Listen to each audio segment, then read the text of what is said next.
जैसा कि martial P के लास्ट पार्ट में हमने देखा था कि एल्डर वेई यांकाई को एक स्पेशल रिवॉर्ड देते हैं और उसे कल्टीवेशन करने के लिए एक ऐसी जगह पर भेज रहे थे जहां से कभी यांकाई वापस ही नहीं आ पाएगा। लेकिन यांकाई उनकी चाल को समझ जाता है और भरी पब्लिक में उनके रिवॉर्ड को साफ इनकार कर देता है। और अब ये बात सुनकर वो एल्डर वेई बहुत ज्यादा गुस्से में आ गया था और वो यांकाई से कहता है कि तुम्हारी हिम्मत भी कैसे हुई ग्रेट एल्डर के डिसीजन को टालने की, तुम्हें इसकी सजा जरूर मिलेगी। तुम एक बेवकूफ और बदतमीज इंसान हो, लेकिन मैं तुम्हें सबक सिखाऊंगा। लेकिन यांकाई उससे बिल्कुल भी नहीं डरता है और यांकाई उस एल्डर वेई के सामने ही उसके दिए हुए स्क्रोल को जलाकर राख कर देता है। यहाँ पर यांकाई में इतनी ताकत तो आ गई थी कि वो उनके डिसिपल्स को हैंडल कर सके। अब जैसे ही ग्रेट एल्डर अपने डिसिपल को इशारा करते हैं, वो तुरंत ही यांकाई के ऊपर अटैक कर देता है। लेकिन यांकाई घबराता नहीं है और वो भी उस डिसिपल के ऊपर अटैक करके उसे अपने सिर्फ एक ही मूव से इंजर्ड कर देता है।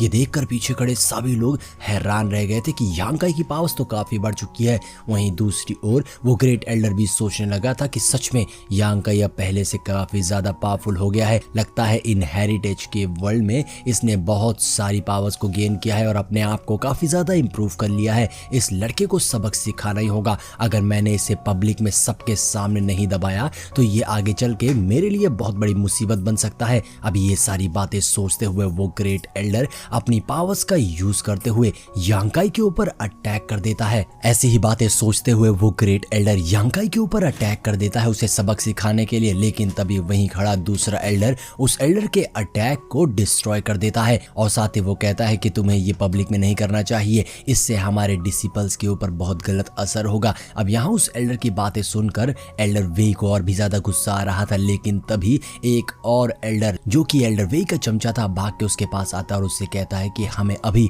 यांकाई से पंगा नहीं लेना चाहिए क्योंकि यांकाई इनहेरिटेज वर्ल्ड से होके आया है और मैंने सुना है कि शुयान भी इसके साथ में है और उन दोनों ने ही इनहेरिटेंस को हासिल किया है। ये हमारे लिए काफी ज्यादा मुश्किल हो सकता है, इसीलिए हमें पहले थम के इन चीजों को अच्छे से इन्वेस्टिगेट करना चाहिए, उसके बाद ही कोई एक्शन लेना चाहिए। जिसके बाद अब वो चमचा एल्डर उस दूसरे एल्डर को समझाने लग जाता है जो यांकाई की तरह से बोल रहा था कि हमसे गलती हो गई, हमने बस मिसअंडरस्टैंड कर लिया है। एल्डर वेई तो इस लड़के की इग्नोरेंट करने पर उसे बस एक छोटा सा सबक सिखाना चाहते थे, जिसमें वो एल्डर गुस्सा होकर वहां से चला जाता है। जिसके बाद यांकाई और बाकी सभी भी उसके पीछे चले जाते हैं और यहाँ पर खड़ा रह गया था एल्डर वेई जो अपने एक डिसिपल से कहता है कि किसी को भेजो जो इस लड़के के ऊपर नजर रखे और कुछ भी अजीब पता लगे तो मुझे तुरंत आकर इन्फॉर्म करे। और फिर सीन चेंज हो जाता है। अगली सीन में हम सीनियर सिस्टर जिया को देखते हैं जो यांकाई के घर के पास बैठी एक पेड़ पर उसका इंतजार कर रही थी और सोच रही थी कि यांकाई अभी तक वापस क्यों नहीं आया कि तभी उसे यांकाई दिखाई देता है। लेकिन उसके पीछे शुयान भी उसके साथ में थी और यांकाई और शुयान दोनों ही कमरे के अंदर चले जाते हैं और गेट को बंद कर लेते हैं और जिया बाहर खड़े होकर ये सब देख रही होती है। और वहीं अब दूसरी ओर गेट बंद होते ही शुयान भाग के आती है और यांकाई को गले लगा लेती है और उससे पूछती है क्या कोई इमरजेंसी थी जो तुमने मुझे यहाँ पर बुलाया है। जिस पे यांकाई उससे बताता है कि मैं चाहता हूँ कि तुम अपनी स्किल को यहीं पर रहकर प्रैक्टिस करो, मैं नहीं चाहता हूँ कि तुम बाहर जाओ क्योंकि इस वक्त तुम्हारे ऊपर काफी लोगों की नजर हो सकती है। हालांकि तुम हमारे सेट का फ्यूचर हो, लेकिन कई लोगों की बुरी नजर भी तुम्हारे ऊपर होगी क्योंकि तुमने इनहेरिटेंस को हासिल किया है और ये बात सबको पता लगना सही नहीं होगी। और इसके अलावा यांकाई ये भी कहता है कि हम दोनों की कल्टीवेशन डुअल कल्टीवेशन है, इसीलिए हम दोनों को भी एक दूसरे का ख्याल रखना होगा क्योंकि मुझे पता है मैंने एल्डर वेई के प्रपोजल को रिजेक्ट कर दिया है और इस वजह से वो जरूर किसी न किसी को भेजेंगे मेरे ऊपर नजर रखने के लिए। इसीलिए हम दोनों को अभी थोड़ा सा दूर रहने की जरूरत है ताकि किसी को कुछ भी पता ना चले। और इसके अलावा यांकाई ये भी बताता है कि उसे इस वक्त कहीं पर जाना होगा, वो भी अर्जेंट। अब सीन चेंज होता है और अगले सीन में यांकाई सीनियर सिस्टर जिया को बता रहा था कि वो लैंगशिया पवेलियन को छोड़ के कुछ वक्त के लिए बाहर जा रहा है, जिस पे वो बिल्कुल शॉक हो जाती है। लेकिन वो समझती हैं कि यांकाई के लिए यही सही होगा क्योंकि इस वक्त यहाँ लोगों की बुरी नजर उसके ऊपर है। सीनियर सिस्टर जिया यांकाई को वहीं पर रुकने को कहती हैं और भाग के अंदर चली जाती हैं और अंदर से एक पोटली लेके आती है जो यांकाई को दे देती है। अब यांकाई जब उसे खोल के देखता है तो उसके अंदर काफी सारे एलिक्सर्स थे। यांकाई उसे देखते हुए कहता है अगर गलती से अंकल मैंग को इसके बारे में पता चल गया तो वो मुझे मार मार के मेरी बुरी हालत कर देंगे। जिस पे सीनियर सिस्टर बताती है ये एलिक्सर्स मैंने यांग युआन स्टोन से बनाए थे जो कि मुझे इनहेरिटेंस गेम में मिला है और ये तुम्हारी एक्सरसाइज के लिए बहुत ज्यादा अच्छा होगा। यांकाई जब देखता है कि सीनियर सिस्टर जिया उसका कितना फिक्र करती है तो वो भी थोड़ी देर के लिए उसे देखता ही रह जाता है। यहाँ पर सीनियर सिस्टर जिया भी उसे देख रही थी और उससे कहती है कि तुम अपना ख्याल रखना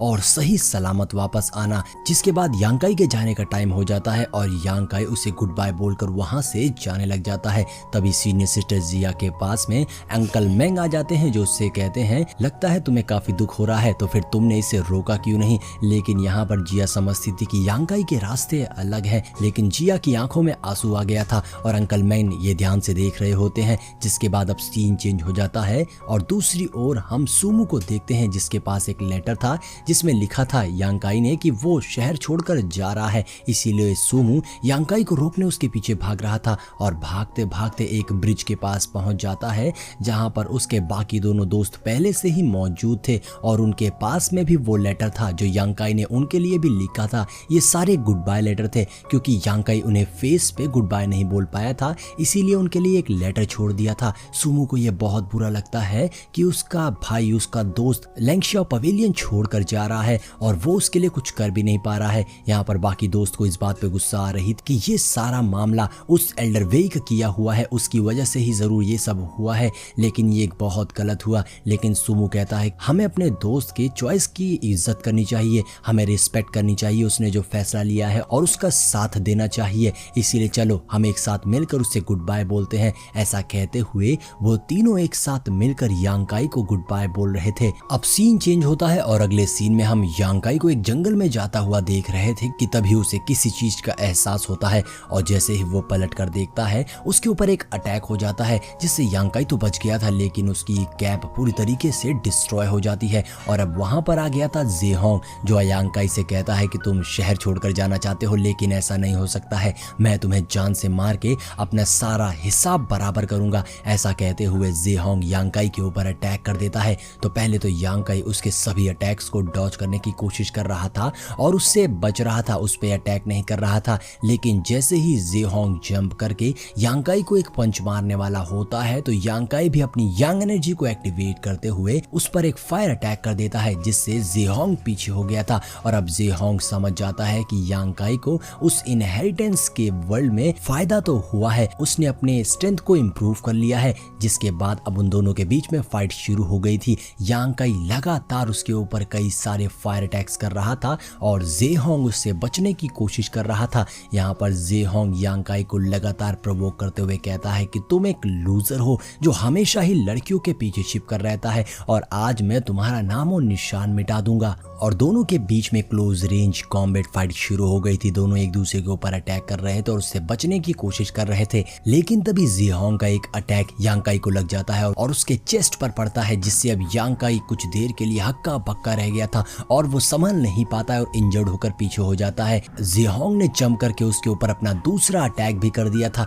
और वो भी यांकाई के सीने में लग जाता है। ऐसा लग रहा था कि यांकाई का यहाँ पर दी एंड होने वाला है। लेकिन तभी यांकाई अपने स्टार मार्क अटैक का इस्तेमाल करते हुए जेहोंग को पीछे कर देता है और जेहोंग उस अटैक से बचने के लिए एक शील्ड बना लेता है। यहाँ पर यांकाई की उंगली से बहुत सारी एनर्जी रिलीज हो रही थी और सामने खड़ा जेहोंग एक शील्ड बनाकर उसे ब्रेक करने की कोशिश कर रहा था, उसे रोकने की कोशिश कर रहा था। लेकिन इस कोलिजन में बहुत सारा ऑरा फैल गया था। जिसके बाद हम देखते हैं कि यांकाई भी थक जाता है और वो भी पीछे हो जाता है। लेकिन यहाँ पर जेहोंग अभी भी हंस रहा था और वो कहता है कि अब तो मैं तुम्हें पूरी तरीके से खत्म कर दूंगा। लेकिन यांकाई ने अभी हार नहीं मानी थी। यांकाई अपने इनहेरिटेंस ड्रैगन को बाहर निकाल लेता है और उसी से जेहोंग के ऊपर अटैक कर देता है और जेहोंग अभी भी उसी शील्ड में था। जेहोंग कहता है कि तुमने इनहेरिटेंस को हासिल कर लिया है, ये मेरा था, तुमने मुझसे मेरी शुयान भी छीन ली, अब मैं तुम्हें बिल्कुल भी नहीं छोड़ने वाला हूँ। लेकिन जेहोंग यांकाई के उस पावरफुल अटैक को रोक नहीं पा रहा था।